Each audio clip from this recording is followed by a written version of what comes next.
বন্ধুরা, আজকের এই খবরটি দেখার পর আপনারও মনে দৃঢ় বিশ্বাস জন্মাবে যে দেশে পেট্রোল বা ডিজেলের তো কোনো অভাব নেই। উল্টো ভারত এমন এক নাজিরকে গড়ে দেখিয়েছে যা বর্তমানে প্রতিবেশী দেশগুলো ভারতের জন্য তালি বাজাচ্ছে এবং ভারতের প্রতি কৃতজ্ঞতা প্রকাশ করছে। এমনকি ভারতকে বড় ভাই বলেও সম্বোধন করা হচ্ছে। হ্যাঁ, যেখানে আমাদের দেশের বিরোধী দল বর্তমানে পুরো শক্তি দিয়ে নিজেদের মানুষকে ভয় দেখানো কাজ করছে, সেখানে বিদেশ থেকে ভারতকে মাসিহা বা যেটাকে বাংলায় বলা হয় ক্রেতা বা যেটাকে বাংলায় বলা হয় ক্রেতা এমনটাও বলা হচ্ছে। আসলে খবরটি শ্রীলঙ্কা থেকে আসছে, যারা বর্তমান ভয়াবহ পেট্রোল ডিজেল সংকটের মধ্য দিয়ে যাচ্ছে। আপনারা সবাই জানেন, ইরান যুদ্ধে বর্তমানে সেই দেশগুলোর জন্য বড় মাথা ব্যথার কারণ হয়ে দাঁড়িয়েছে, যারা পেট্রোল ডিজেলের জন্য সম্পূর্ণভাবে বাইরের দেশগুলোর উপর নির্ভরশীল। অর্থাৎ এই দেশগুলো অপরিশোধিত তেল শোধন করে পেট্রোল ডিজেল তৈরি করতে তো পারে না। দেখা যায় যে চীন ছাড়া ভারতের প্রায় সব প্রতিবেশী দেশই পেট্রোলিয়াম পণ্যের জন্য ভারতের উপরে নির্ভর করে। শ্রীলঙ্কার কথা বললে সে দেশের পরিস্থিতি এমন পর্যায়ে পৌঁছে গেছে যেখানে একসময় 100 থেকে 150 টাকা পেট্রোল পাওয়া যেত, আজ তার প্রতি লিটারের দাম 398 টাকা ঠেকে গেছে।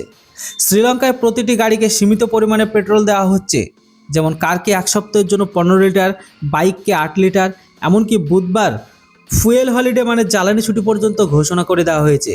যারা পেট্রোল মজুত করে রাখছে তাদের 21 দিন জেল পর্যন্ত দেওয়া হচ্ছে। শ্রীলঙ্কার পেট্রোলিয়াম মন্ত্রণালয়ের মতে দেশের কাছে মাত্র কয়েক সপ্তাহের স্টক বাকি আছে। এর মধ্যে যদি বাইরে থেকে পেট্রোল না আসে তবে পরিস্থিতি আরও ভয়াবহ হবে। তেলের অভাবে বাস আর পরিবহন মহার্ঘ হয়ে যাবে, যার ফলে বাজারে নিত্য প্রয়োজনীয় দামও আকাশ ছোঁয়া। কিন্তু এরই মাঝে খবর এলো, ভারত প্রায় 38,000 মেট্রিক টন পেট্রোল ডিজেল শ্রীলঙ্কায় সরবরাহ করেছে, যার মধ্যে 20,000 metric ton diesel, 18,000 metric ton petrol রয়েছে। এটিকে দেখে শ্রীলঙ্কা সরকারের ধরে প্রাণ ফিরে এসেছে। তথ্যমতে ভারত থেকে শনিবার এই বিশাল পরিমাণ জ্বালানি শ্রীলঙ্কায় পৌঁছেছে। গত 24শে মার্চ শ্রীলঙ্কার জরুরি আহ্বানের পর ভারতের কোনো দেরি না করে এই সরাসরি সাহায্য পাঠিয়ে দেয়। বর্তমানে শ্রীলঙ্কা সরকার চীনা আর রাশিয়ার কাছে থেকে তেল কেনার চেষ্টা করছে, কিন্তু তাদের কাছে থেকে তেল এখনও পৌঁছাতে পারেনি। অথচ ভারত সময় নষ্ট না করে এই সরবরাহ নিশ্চিত করেছে। এই ঘটনায় শ্রীলঙ্কার রাষ্ট্রপতি অনুরাগ কুমারা দিসানায়ক, অর্থাৎ যেটিকে সংক্ষেপে বলতে পারেন কেডি, ভারতের ভূয়সী প্রশংসা করেছেন। তিনি তার এক্স টুইটার হ্যান্ডেলে লিখেছেন যে আমরা জরুরি জ্বালানি সহায়তার জন্য ভারতের প্রতি কৃতজ্ঞতা প্রকাশ করছি। এটি মনে করিয়ে দেয় যে সম্পর্কের আসল পরীক্ষা সংকটের সময় হয়, সুখ সুবিধার সময় নয়। আমাদের সেই মানুষদের ভোলা উচিত নয় যারা কঠিনতম সময়ে আমাদের পাশে দাঁড়িয়েছে। তিনি আরও বলেন যে ভারত বড় ভাইয়ের মতো এগিয়ে এসে শুধু আমাদের সাহায্য করেনি, আমাদের সম্মানও রক্ষা করেছে। যখন শ্রীলঙ্কার পরিস্থিতি নিয়ন্ত্রণের বাইরে চলে যাচ্ছিল, তখন ভারতের এই সাহায্যের জন্য আমরা চিরকাল কৃতজ্ঞতা থাকব। এখন আশা করা যায় যে শ্রীলঙ্কা ভবিষ্যতে তাদের এই বক্তব্য অটল থাকবে। যাই হোক, বর্তমানে বিদেশের মানুষ ভারতের প্রশংসা করছে আর দেশের ভিতরের কিছু মানুষ প্রতিবাদ মিছিল বের করছে।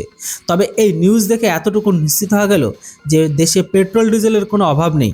তাই ইনস্টাগ্রামে ছড়ানো গুজবে কোনো কান দেবেন না। তবে আমার এখানে একটা সহজ সরল প্রশ্নই আছে, পেট্রোল ডিজেলের অভাব নেই, তাহলে যে দেশে গ্যাসের সংকট হয়েছে সেই সম্পর্কে আপনাদের মতামত কি অবশ্যই কমেন্ট বক্সে লিখে জানান। ভিডিও আর ইনফরমেশন ভালো লাগলে চ্যানেলটিকে সাবস্ক্রাইব করে দিন। Thanks for watching. জয় হিন্দ, বন্দে মাতরম।